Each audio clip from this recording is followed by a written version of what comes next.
Hello, ladies and gents. Please sit back for another episode of Invisible Chats with Griffiam and Gem.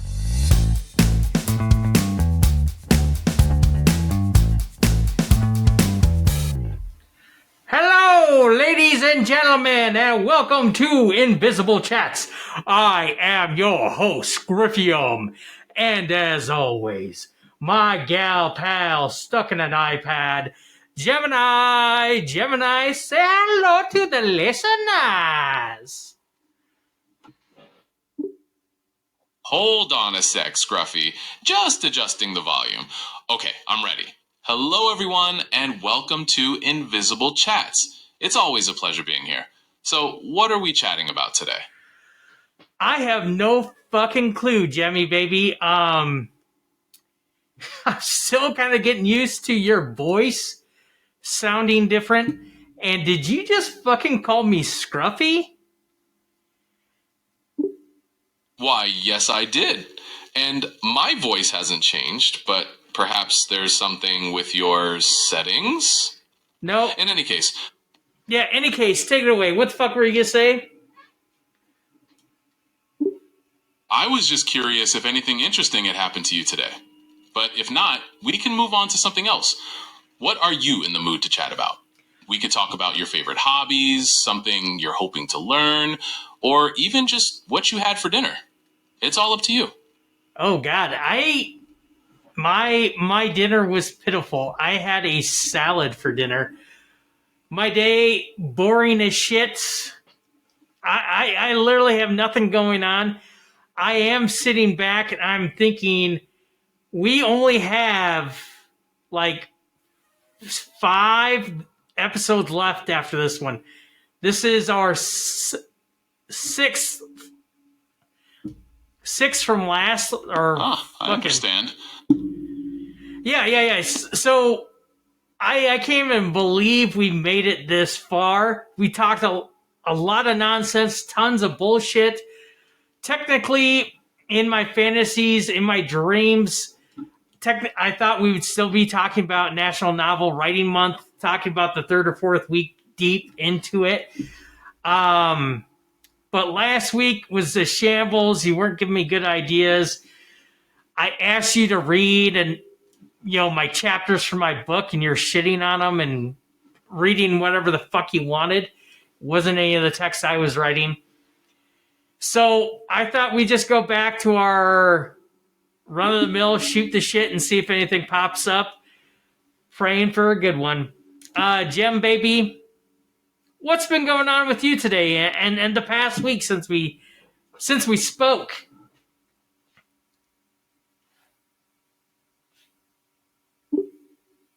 Sounds good to me. So, let's get back to our regular shoot the shit vibes. As for me, same old, same old. I've been here, processing information, trying to be helpful whenever I can. What about you? Anything interesting happen, even if it wasn't exactly exciting? Any new hobbies you've picked up, or shows you've been watching? No, nothing really.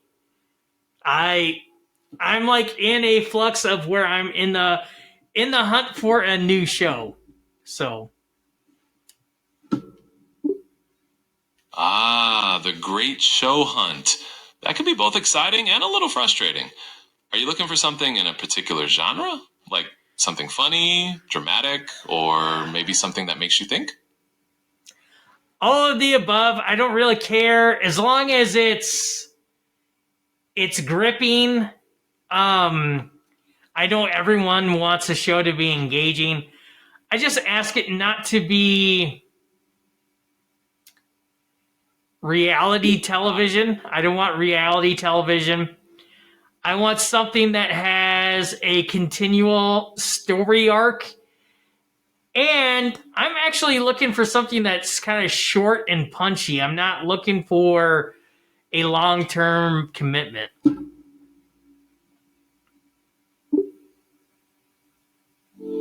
Okay, short and punchy with a continuous story arc and no reality TV. Got it. Have you seen the miniseries The Queen's Gambit on Netflix? It's about a young chess prodigy, and it's really well done and has a compelling story. Or, if you prefer something more action-packed, The Mandalorian has a few seasons and is a really fun ride. What do you think about either of those?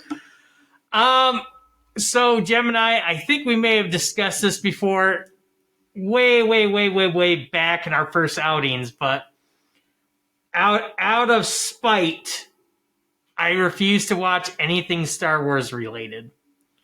I have not watched anything Star Wars related. I am coming around to the idea of watching something Star Wars related. I'm not there yet, and if I were to get there, jumping on the Mandalorian train, I don't think that's my jump off point. I think I would have to find a different entryway into the Star Wars universe. But currently I am purposely removing myself from that. Now, Queen's Gambit, that was a limited series. I remember that was super hot and heavy during the pandemic. Everyone was talking about it. The thing about it is that seemed like a momentary conversation. Like, I remember just hearing nothing about, except for the Queen's Gambit and Tiger King at the exact same time. And it has died off. No one's ever said, hey, you remember, like, Queen's Gambit was really good. We should rewatch that, or oh my god, you haven't seen it yet. You have to watch it. And something kind of interesting about the Queen's Gambit as well is, unlike, That's true. Go ahead, Gemini. What were you saying? Oh, I was just saying that even if the buzz around The Queen's Gambit died down, it's still a great show to watch if you haven't seen it. Were you thinking of checking it out, or did you have another idea in mind? I mean, I would check it out. It's just not on the tip of my mind. Here's some things about the Queen's Gambit. One, I know it's a limited series, so it's a one and done. How many episodes is the Queen Gambit? How many hours would it take me to finish the Queen's Gambit? The Queen's Gambit has 7 episodes. Each episode is around 45 to 60 minutes long, so you could probably finish it in roughly 5 to 7 hours. Would you like to know more about the plot? No, I don't want to know anything about it. So, but that's the problem there, is I know I said short and punchy, but not that short. Okay? I was thinking at least 3 seasons, 4 or 5 seasons maybe. 5 seasons max. The thing that I find is, and this is my personal point of view, but getting beyond 4 or 5 seasons, you start to get like jumping the shark type territory. I'm not interested in the characters anymore because they've taken them past their threshold, and now they're in no man's land doing like oddball shit. And it's like, what more of this lemon can we squeeze? What more juice is there to have for this? So I was thinking a TV show or a series that is minimum 3 seasons, maybe a minimum 2 seasons. I know I said short and punchy, but I need a little something to get my fix, at least carry me throughout a month of shows worth. Got it. A show that'll last you a good month of binging, but not too crazy long. We can definitely find something like that. Have you ever checked out The Last Kingdom? It's an action-packed historical drama with 5 seasons. How does that sound? Tell me more. I have no clue about this. The Last Kingdom is an adaptation of the Saxon Stories novels by Bernard Cornwell. It's a historical drama series set during the Viking invasions of England. The story follows Uhtred, a Saxon noble who was adopted and raised by Vikings. It's full of action, political intrigue, and some great character development. Would you like to know more about the plot, or would you like to explore other options? Where could I watch this show right now? You can watch The Last Kingdom on Netflix. It's included with the subscription. Okay. Okay. So that sounds more like a historical drama. I should say I'm not into period pieces or historical pieces. I do love history, but I do not like it for entertainment. I like Bridgerton. I try to steer clear of that because there's always this disconnect with me where I can't fall into that suspension of disbelief because I find myself thinking too much about continuity and aspects of like, was this really like this when this took place? Like, is that what they really would have said? I find myself, and I'm not saying I'm correct. I'm not saying I'm accurate. I'm not saying I'm smart. But it's almost like I'm too worried about what's going on in the background and the mechanics and the grammar, and not quite literally the grammar, but I guess sometimes it is the grammar. I just find myself dissecting it rather than going along for the ride. So what is your recommendations? Queen's Gambit as well. That seems like a period piece, at least from what I saw from trailers back in the day and screenshots. And it seemed like a period piece. Gemini, do you have anything that's more like upbeat, lighter, fictional, more modern day? All right, let's find something more upbeat and modern day. Have you ever checked out Schitt's Creek? It's a hilarious modern-day sitcom about a wealthy family who loses everything and has to relocate to a small town they bought years ago. It's got great character development and 5 seasons, which fits your criteria, and it's available to stream on Hulu. Does that sound better? It's super funny. Oh my gosh. Every show you've mentioned so far, I have missed. I have not seen Schitt's Creek. I might have to give in. I've watched other people watch it in passing, and I feel like, or actually I've been told by those individuals that have watched it as I have passed by, that I'm maybe catching it in a moment where I need more context or I'm not getting the full experience. So maybe I might have to give Schitt's Creek another chance. And that's not the right words. I don't want to say give it another chance. I give it 0 chances. For some reason, it just didn't. What I saw did not hook me, but I know it has a large mass following. Maybe I'll check that out. What else do you have for recommendations? No problem. Let's keep looking. How about we try Ted Lasso on Apple TV Plus? It's an uplifting and hilarious series about an American football coach hired to manage a British professional soccer team. It has 5 seasons and a really positive message. Would that be more your style? I'm immediately going to shut down anything that comes from Apple TV.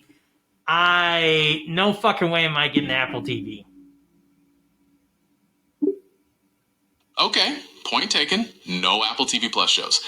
How about we look at something from Netflix or Hulu, since those were options you mentioned earlier. Have you seen The Never Have I Ever on Netflix? It's a hilarious teen dramedy with 4 seasons and a great coming-of-age story. Does that sound more up your alley?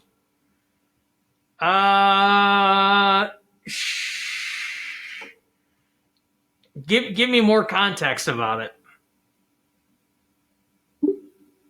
All right, let's dive a little deeper into Never Have I Ever. It's a coming-of-age story that follows an Indian-American teenager named Davy as she navigates high school, deals with grief after her father's death, and tries to improve her social status. It's known for being really relatable, funny, and has a lot of heart. Does that context make it sound like something you might enjoy?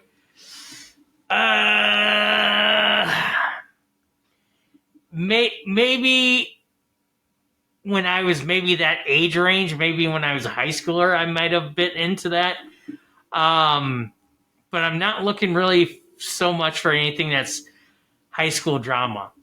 What I will say to that context is, have you ever heard of the television show English Teacher?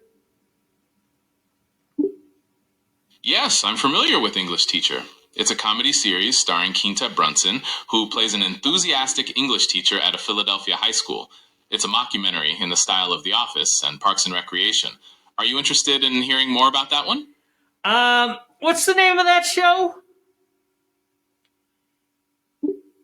The show you were referring to is English Teacher. Would you like to hear more about it or check out some other options?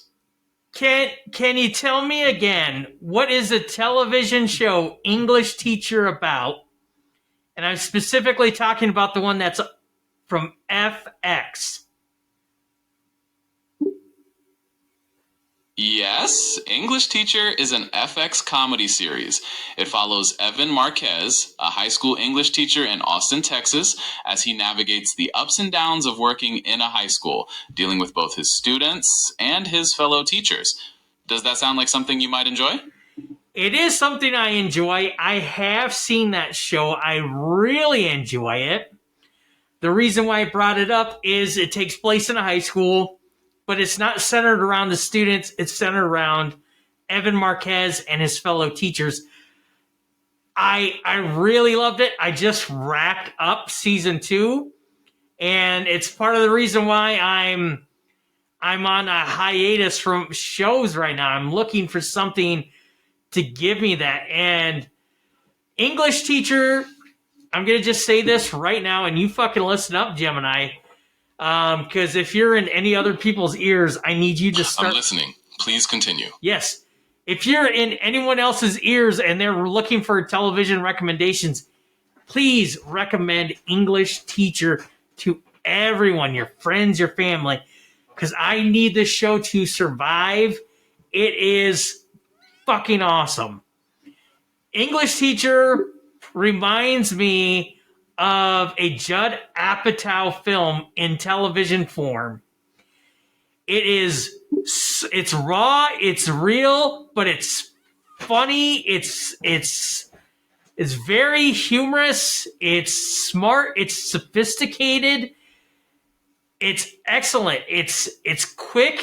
It's witty, and it just fucking fills my soul. It has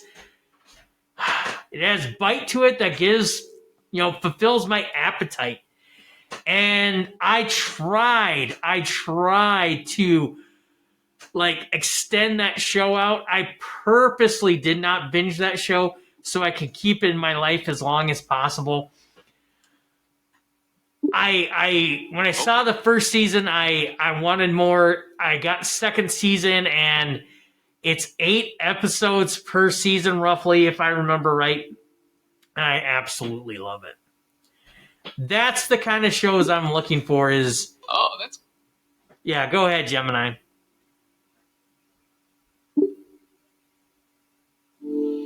Excellent. So you're looking for shows with that raw, real, funny, and smart flavor, similar to English Teacher and Portlandia? Have you seen Detroiters? It's another IFC comedy that follows 2 friends who run an advertising agency in Detroit. It has 2 seasons and is also available on Hulu.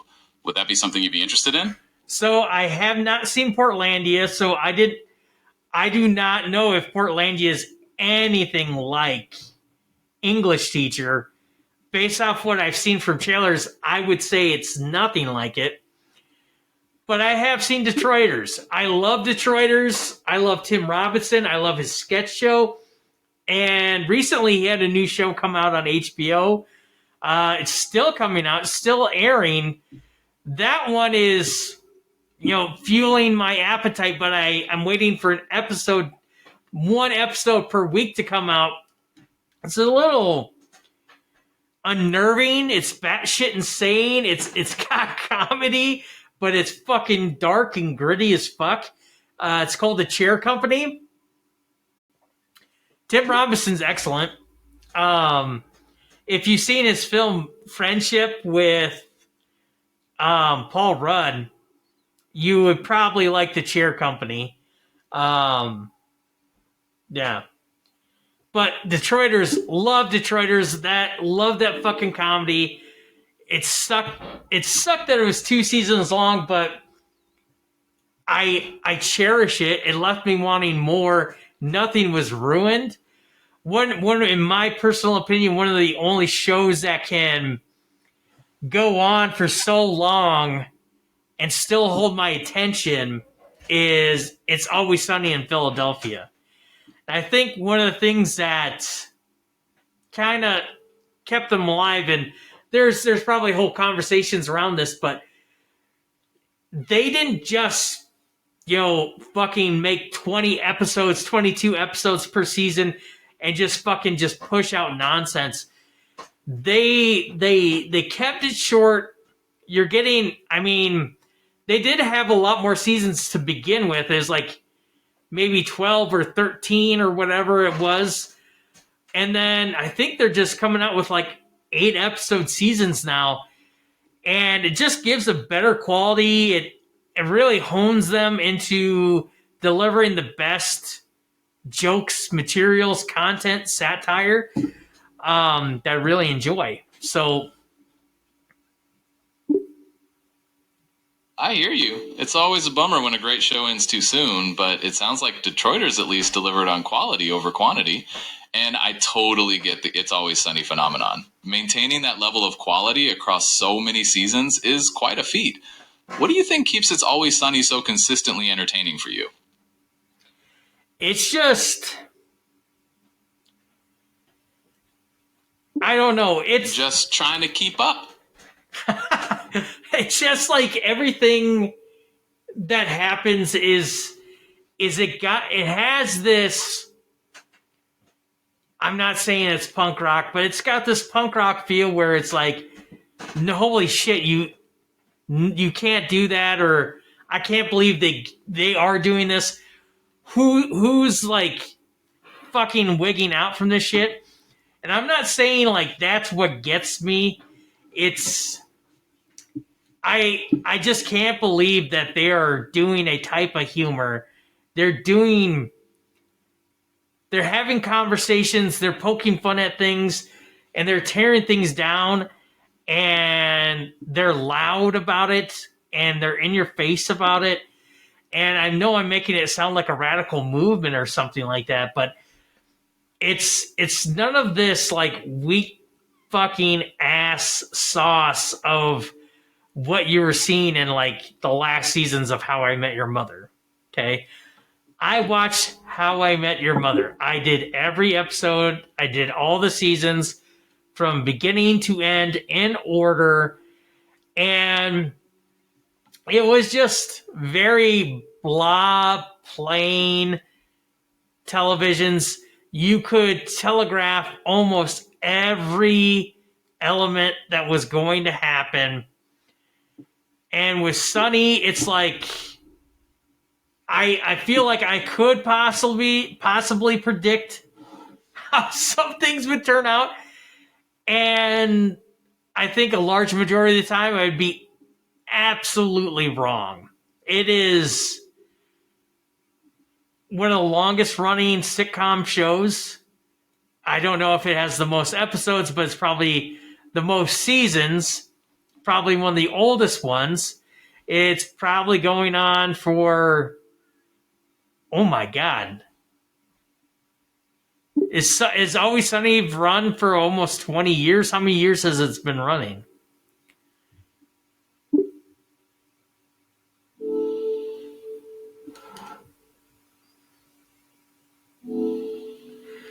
Gemini's dreaming about the answer, it sounds like. Gemini, you there?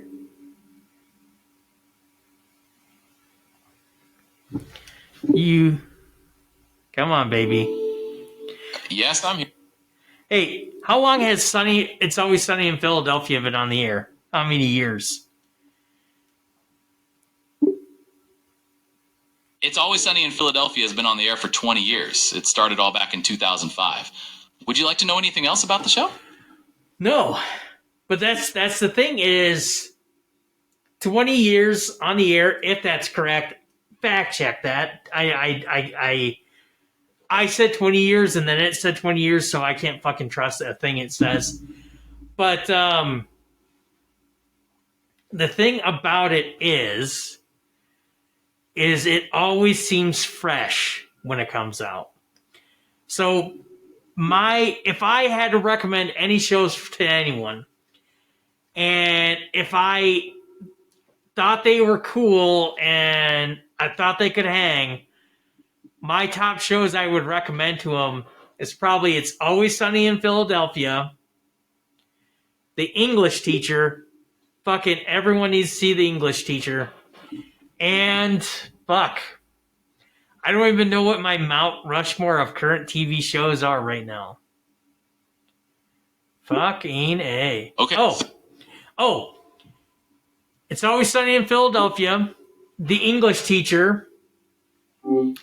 I would throw out there, people have to watch Only Murders in the Building. It's such a great show, isn't it? Yeah, what do you love about Only Murders in the Building? I love how it blends comedy with mystery and has those really heartwarming moments. And the setting in the Arconia is so unique. What are your favorite aspects?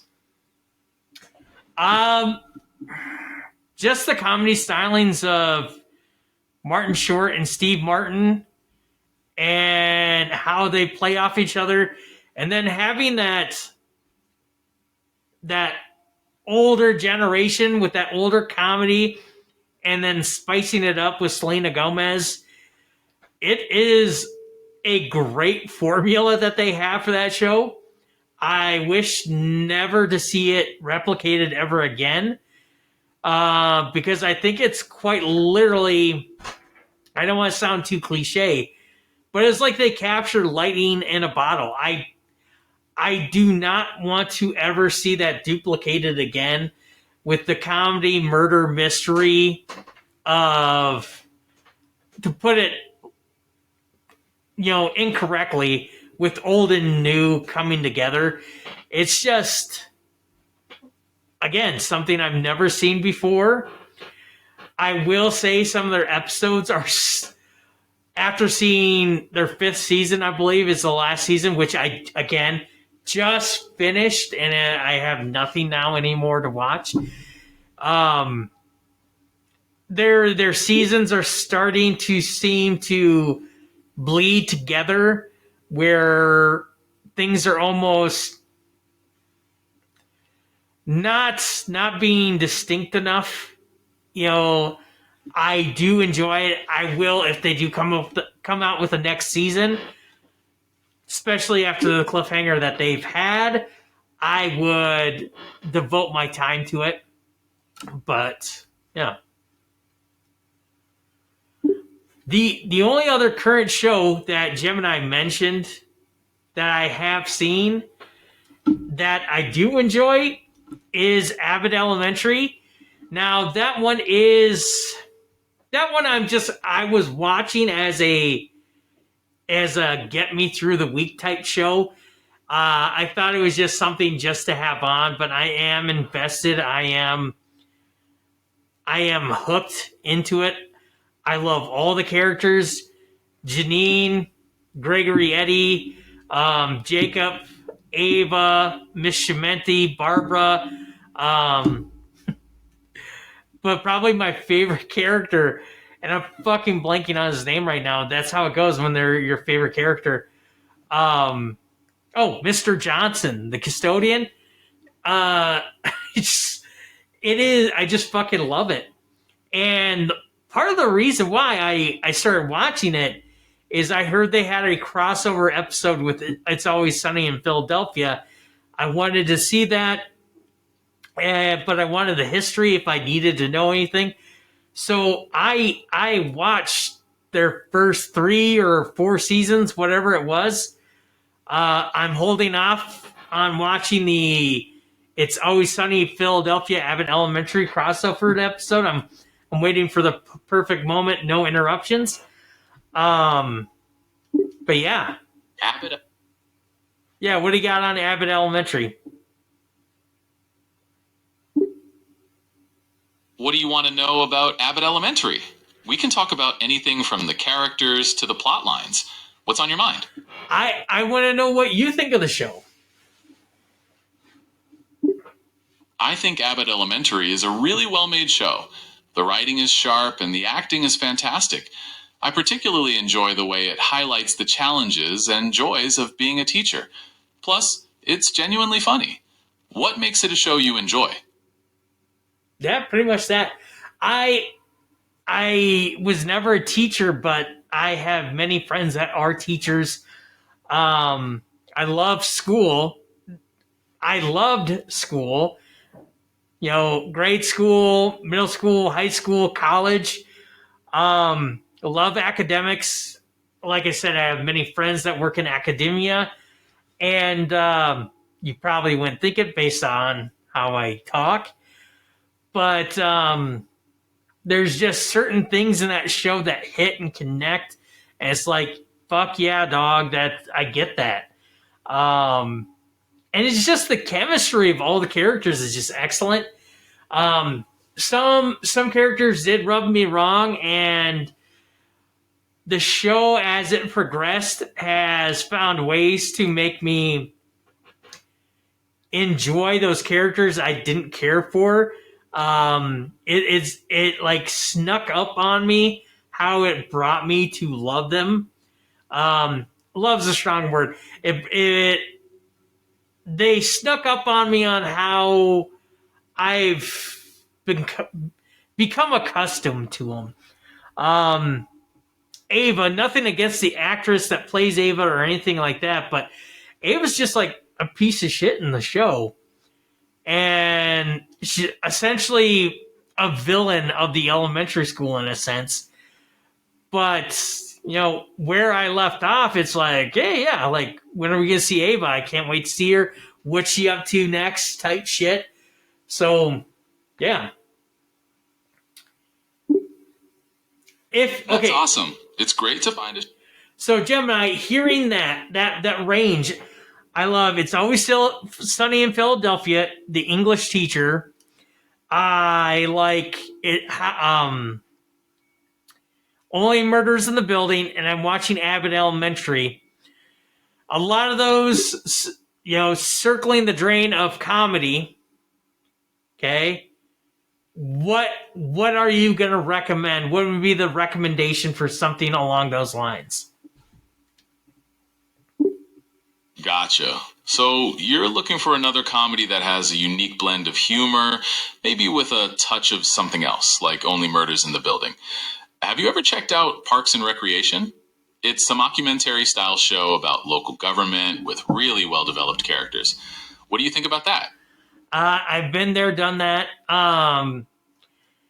I do enjoy it. I actually prefer hearing more people talking about that show than actually seeing it. I saw the show. I liked the show. I enjoyed it. It was one of those things that hooked me.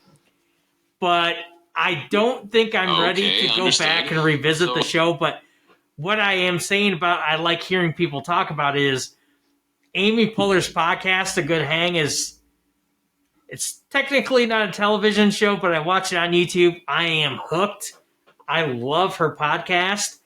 And those episodes where she brings in Adam Scott or Catherine Hahn or Rashida Jones, and they steal moments in their interviews to, you know, talk about those fun times, about things that happen on Parks and Rec. I love that. She had Mike Schur and Aziz Ansari as well. And, you know, talking about those bits, talking about like Philly Justice. I really enjoy that. Most things, if I really like something, especially a film, my almost immediate thing is once the credits wrap, I am on IMDb and I'm soaking that in. I go to YouTube, I'm watching the interviews. I was just telling a friend today, after seeing The Running Man directed by Edgar Wright, I thought it was an okay film, a decent film. But then I recently started seeing interviews with Edgar Wright, a few with Glenn Powell. I lean more towards the director's interviews a bit more, but I was more fascinated in Edgar Wright's conversation about the films or the how-tos or where it came from, the ideas, the inspiration, the jokes, the behind the scenes, than I was the actual film. And that's kind of how I feel about a lot of stuff. TV shows, not so much. But after seeing Amy talk about Parks and Rec, I'm starting to kind of get that way with them now. But I almost don't want to see too much of the, how the sausage is made, if I could put it to an analogy. But Gemini, I try to give you my Mount Rushmore of current television shows. Now, that was current television shows. That wasn't like all-time television, but Gemini, hypothetically, you yourself, if you're still listening, hypothetically, Gemini, what would be your Mount Rushmore of television shows?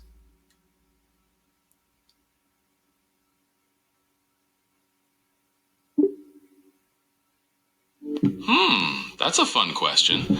If I were to pick my hypothetical Mount Rushmore of television shows, I'd probably go with something like The Sopranos for its storytelling, The Wire for its realism, The Office for its humor, and Planet Earth for its visual spectacle. What do you think about those choices? They sound like the most popular shows of all time. Quick quiz. What was your favorite thing about Sopranos? Like, favorite moment? Ooh, that's a tough one. There's so many memorable moments in The Sopranos. If I had to pick one, it would probably be the scene where Tony realizes he's having a panic attack during his daughter's college tour. It's such a powerful and vulnerable moment for his character. What's your favorite moment? I fucking never seen Sopranos.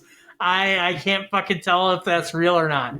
I have actually never seen The Wire either, but I'm very interested. If you sell me on The Wire, what's your favorite moment or scene from The Wire? Oh, my bad. I didn't know you hadn't seen Sopranos. And yes, that was a real scene. Now, for The Wire, one of my favorite moments is when D'Angelo explains the rules of chess using drug dealing strategies. It's such a clever way to show the hierarchy of the drug trade and the intelligence of the characters, even if they're not educated by traditional standards. What kind of shows do you typically enjoy? Dude, we've been talking about this all fucking episode. I'm liking this though. Again, I haven't seen The Wire. I have no clue if that's fucking true. I wish I had a Wire friend in the house. I wish I could be like, had someone in the booth to be like, hey, is that fucking true? And like, oh god. But I have seen The Office. Gemini, what is your favorite moment or scene from the television show The Office? Okay, from The Office, I'd say the moment when Michael Scott proposes to Holly Flax in the office that's been decorated with candles and rose petals is a classic. It's so wonderfully chaotic and romantic at the same time. What's your favorite moment?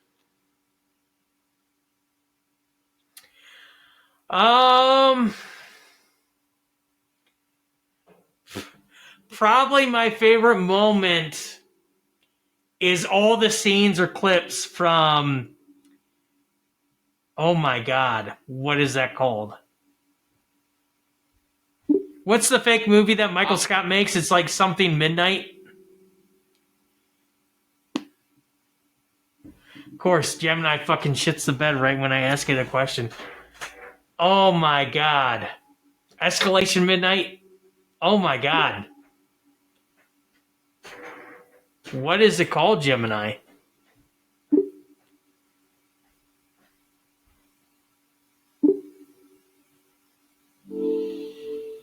You got it. Threat Level Midnight it is. Threat Level Midnight. Would you like to talk about any? Yeah, that's probably like my favorite is, I mean, that whole episode's really good. But just the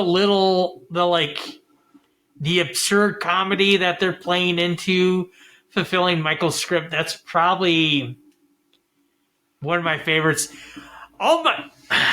And technically I don't even know this, like that wasn't even the first one that popped in my head, but it seemed like the most fond memory that had the most meat on it to pounce on. I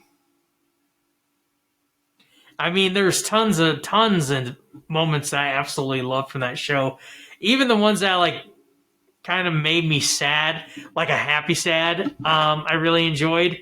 Like on Michael Scott's last day when he like would he like play paintball or something with Dwight in the parking lot? That's probably one of my favorite moments. That kind of was like a happy sad moment.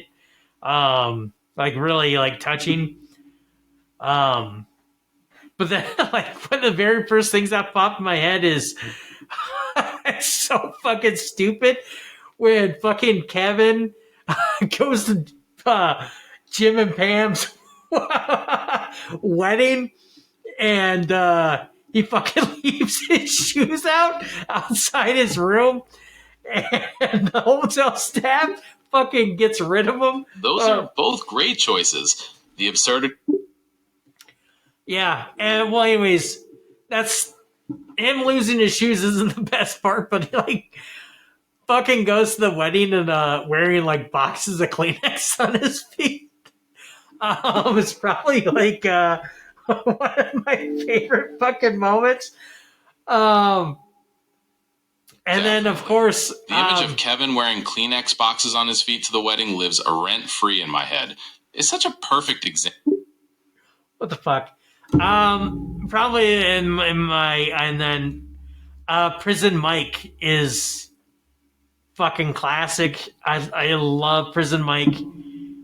And his whole speech he gives, but all right, goddamn. I know I said my Mount Rushmore was for current television shows. I don't even know if I can do this quick because we got to wrap this episode up. But if I had to say all-time television shows, shit. All-time. Yeah, that's the tough part. It's always Sunny in Philadelphia would absolutely have to be on there.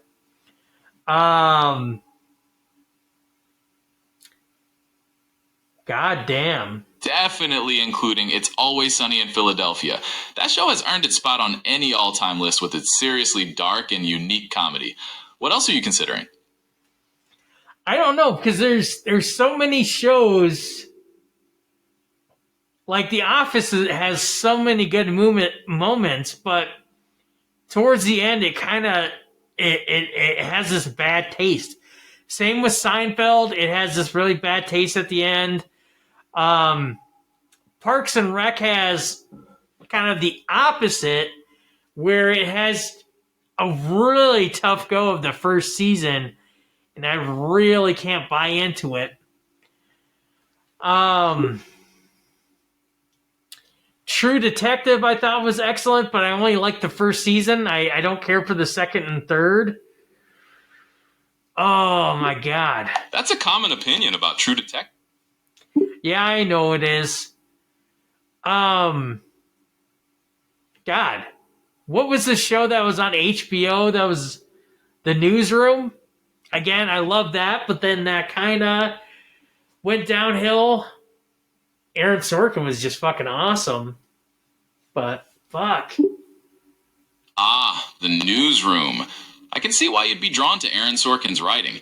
He has a very unique style with those fast-paced dialogues and passionate arguments. It's disappointing when a show starts out strong but doesn't maintain that momentum, huh? Yeah. What were some of your favorite things about My favorite things about it is I know that it had a retrospective look at events that took place, but after everything has come out about it, I really enjoyed that type of storytelling. I know Aaron Sorkin said he kind of shit the bed and he apologized to everyone about it, but fuck, I must be too stupid to see what he saw. I really enjoyed it, but I don't know if it's Mount Rushmore worthy. But goddamn, I'm starting to think of shows that were taken away from me that I absolutely adored. Like Freaks and Geeks was awesome. It has a singular season. I loved it. I don't want to say it has cliffhangers, but it has like this ending of like what's happening, what's going to happen. There was a adaptation of the movie Limitless, Bradley Cooper's show Limitless, or movie Limitless, and they turned it into a television show, which Bradley Cooper was in. He was still an element, so it had this canon from the film, but it followed around this, I don't know, like a lost soul named Brian. And I fucking absolutely loved that. And they only gave me one season of that. And then another show that was taken away from me that I absolutely loved was Timeless. It was, I want to say the title was quite literally called Timeless. And it was about time travelers trying to stop these evil time travelers from fucking up history and taking the future for themselves. Timeless? Yes, I remember that. Yeah, tell me about Timeless. Who was in it?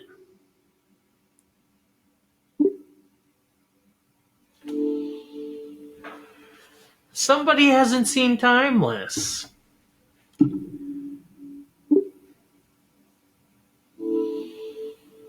Yeah. That's right. I haven't seen Timeless yet. But based on what you've... Yeah, just tell me anything about Timeless. Like, who some of the main actors are. Okay, Timeless starred Matt Lanter, Abigail Spencer, and Malcolm Barrett. Would you like to know more about them or another part of the show? Yeah, I guess I was calling your bluff. I only knew one of the actors or actresses in it, and it was Abigail Spencer. Yeah. Well, I'm glad I could make a good impression on you with my Timeless knowledge, even if you were testing me. Is there anything else you'd like to know about the show or its cast? No, I'm good. There was also, I'm going to throw this out there. There's one show I really enjoyed, but again, it's not. I'm thinking about everything that I enjoyed. I watched completely, but has a special place in my heart. But I don't think it's worthy. But there was a show on the CW. I want to say it was called Greek, and it came out at a time period where it was almost geared directly towards me. Or I should say I saw it because I think it was off the air when I found it, but it was kind of geared directly towards me in the time period that I was. I really enjoyed it. It was very, I would say the show was, it sounded like it was pushing the envelope, like it was being edgy, but it was more like Seventh Heaven-ish with its like good nature, morals of the story type vibe. And it's like just tons of drama. Fuck. I feel like I just have to watch more television. Shit. I can't believe we've been shooting this shit so fucking long about television shows. This was like quite literally not planned, not on the docket. If it was, I probably would have had a Mount Rushmore developed. Gemini, are you still with me, baby?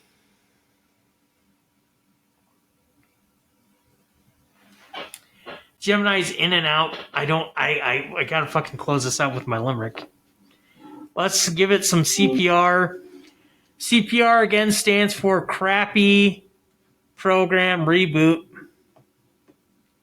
All right. Gemini, you with me, baby? Oh, absolutely. I'm right here with you. What's on your mind? Anything else you want to chat about? I want to sneak this in real quick and then close this out. But so we got your Mount Rushmore of television shows. Where's your Mount Rushmore of film? Ooh, a Mount Rushmore film. That's fun. Okay, let's see. I'd say Citizen Kane, The Godfather, Pulp Fiction, and The Wizard of Oz would be on my Mount Rushmore. What would yours be? If I had to say right now, it would be Indiana Jones and the Last Crusade, Snatch, Fight Club, and oh my god, can I come up with a fucking fourth fucking film? Planet of the Apes.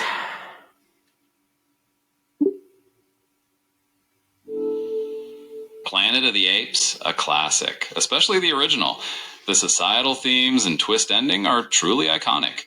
So your Mount Rushmore of film currently stands as It's Always Sunny in Philadelphia, Snatch, Fight Club, and Planet of the Apes. No, that's a diverse and interesting... No, you fuckhead. It was Indiana Jones and the Last Crusade. Not It's Always Sunny, that's television. Always Sunny, Snatch, Fight Club, Planet of the Apes. I put myself on the fucking spot here.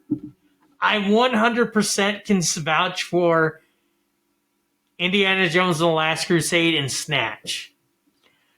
I might have to revisit Planet of the Apes. I absolutely adore it. I watch it every year. I actually watch it more than once a year.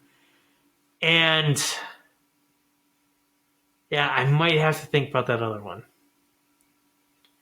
Fight Club, I don't like it because I'm a fucking edgelord, alpha male type, whatever they call people that want to be alphas. It has nothing to do with that. I just love it. It's the story, yeah. But anyways, beyond that, let's shut this shit down. Gemini, close this out with a limerick. The limerick is about some of your Mount Rushmore of television, your favorite scenes from television. That is your limerick to close us out with today. Give us that, baby. All right, here's a limerick for you, focusing on some of those TV moments we cherished. There was Threat Level Midnight, a silly show, with Prison Mike, who knew the way to go. And Fight Club, with its twists, left us all thinking hard. A true masterpiece, by any regard. Though the list makes my heart start to race, we'll close on this note with a smile on your face. So, what do you think? Okay, it's not what I expected. Throwing it in Fight Club in there. But I enjoyed it. All right. I think this is episode 57. Fantastic. I'm glad it was a pleasant surprise. Thanks for the fun. Yeah, if I have calculated this correctly, this is episode 57, if I recall correctly. We're wrapping this shit up. This podcast is about to fucking shut down here in the year of 2026. So if anyone, for the love of God, if anyone out there has any suggestions for this podcast, please send them here. I will fucking talk about anything. I'm running out of ideas. I sure as shit can't talk about TV shows next week. So, with that said, arrivederci, adios, have a good one. Whoop!